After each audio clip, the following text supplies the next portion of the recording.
It seems like all anybody has been talking about lately in the writing and book coaching world is ChatGPT and what the implications are for writers and for our business. This AI software has come on the scene really fast. It is very alarming to a lot of people. And so lots of folks are talking about it. Everyone, of course, from English teachers and professors to writers, journalists, marketers, everyone. And it seems like I haven't had a conversation in the last few weeks where somebody hasn't asked me what I thought about it. And I was in one such conversation with a podcaster. He was pre-interviewing me before the podcast and he asked, "What do you think of Chat GPT?" And I gave my answer. And then I realized that it wasn't fair because I hadn't actually used the software. I hadn't seen it. I didn't really know. And I felt that for integrity purposes, I should go check it out. So I went and I read a lot about it and I saw what other folks were saying about it. And I began to understand the ethical issues around where it's pulling its content from. And with all of that context, I went in and I started playing around with it. I put in some things that you might put in if you were teaching writers about how to have a good writing habit. And I put in a question about why is book coaching a great thing to do? I just wanted to see, okay, what am I going to get with these topics? And on the writing question, the software spit back at me in about 10 seconds a perfectly fine list of ways to build a writing habit. They were good ideas. There they were. It was fine. It's quite shocking how good it was.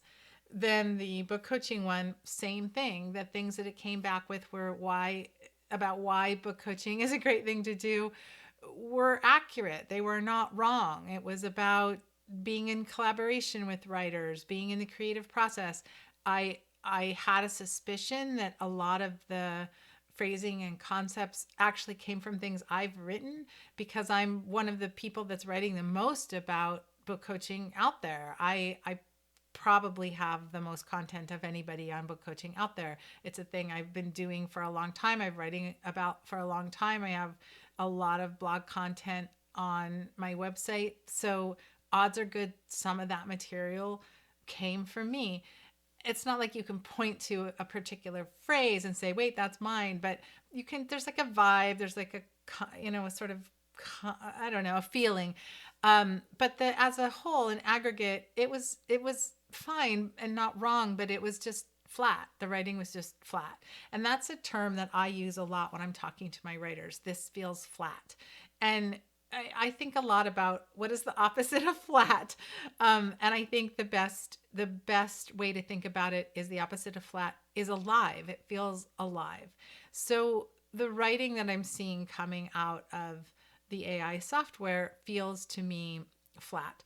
Now we're obviously at the beginning of this technology's presence in our life. It's here to stay. It's probably going to get better. It's probably going to get more nuanced.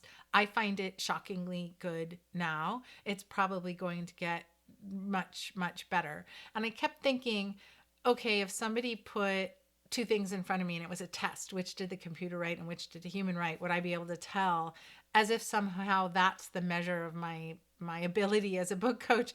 I would probably fail. I could imagine I could be tricked. I could imagine that there are ways to, if you get better at feeding the software the better questions or more nuanced questions or something, that you're going to get better things back.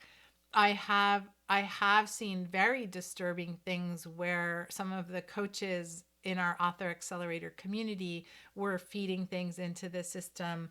One was, what's the most brilliant opening of a novel, or write the most brilliant opening of a novel, and it came back with something about sky as gray as a television. And another one of our coaches said, "Oh, that's the first line of a real novel." So there are so many dangers here, and it's such a slippery slope. And is it going to become more nuanced because it's going to steal from other creators?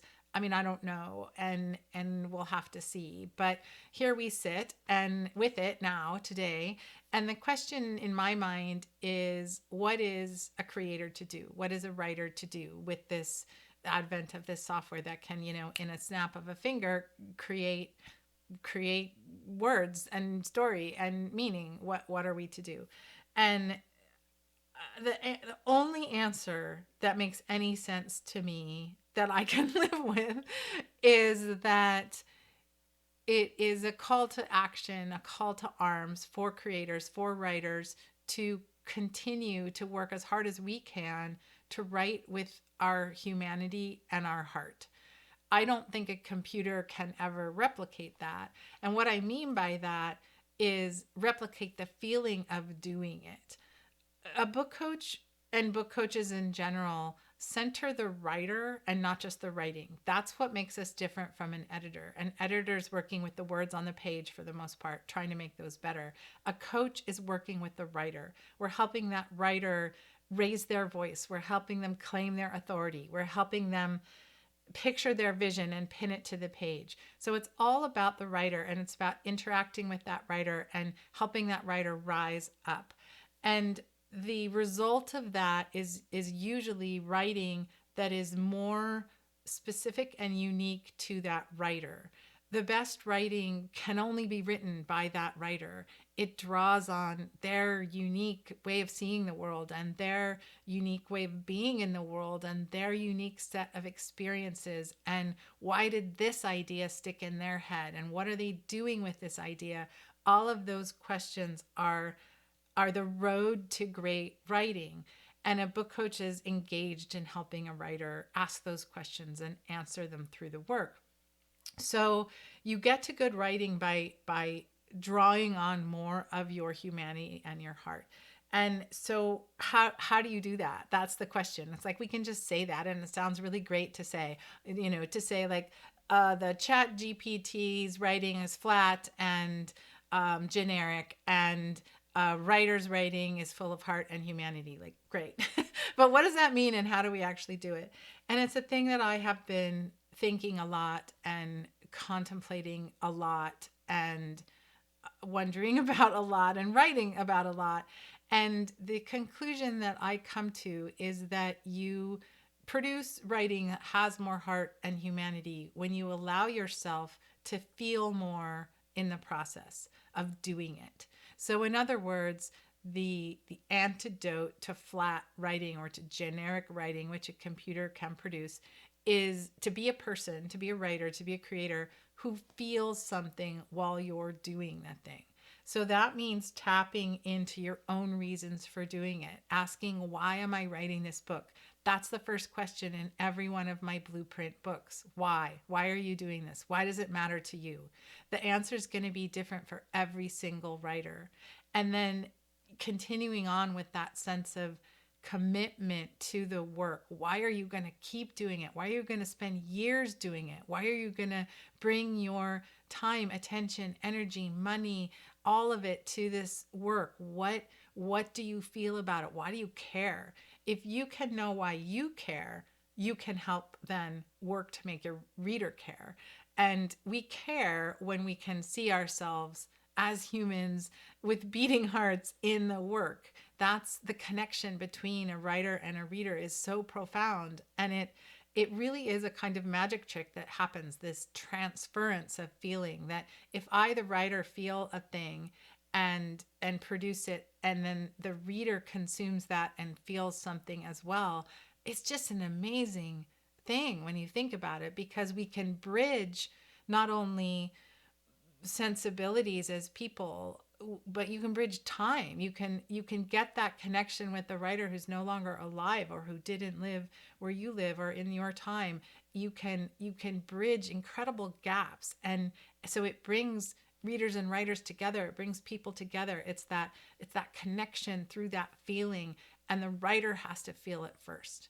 And I think sometimes about when you hear a singer who's performing a song and it feels like they're really feeling it. Like on those shows, those singing shows like The Voice or American Idol, you could always just kind of tell when somebody was too nervous to tap into what they were feeling, or too young in their profession, not young age-wise, but young in their performing profession, they were too young to feel it, or they were just parroting feeling. You can tell, and it's the same with reading. When you're reading something that authentically was felt by somebody else. And that to me is the answer of what our computer's going to replace humans. Is this technology going to replace humans? Well, no, because humans are people that feel when we create. That's the reason that we become creators.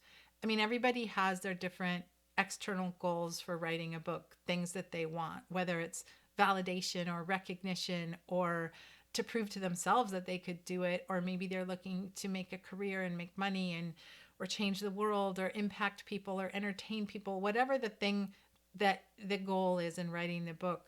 But the other goal is to do the work, is to feel what it feels like to be the person, to do the work, to be so immersed in it and so committed to it, to have a relationship to it. That's the deep satisfaction of writing and of creating. And a computer can't take that away from us ever. There is feeling is not, it's a zero sum game. If I feel something and you feel something, we both win. It's not like I can only feel something, and if I feel something nobody else can. Everybody can feel what it's like to be a writer and a creator. And anybody who's done it, who's really immersed themselves in it and committed to it and been in relationship to it, to the work, they know that feeling. It's addictive. It's the best feeling in the world to be a person who imagined a world and put it on the page, or created an entire argument to impact people and put it on the page.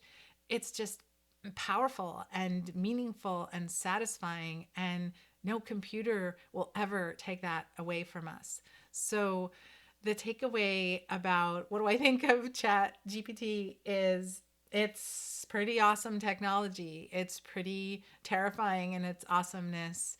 It's not going anywhere. And what we can do as individual creators is feel what we feel, write what we need to write, just keep doing that work, keep committing to it, and being fully human in our writing. That's it. And I think that's enough.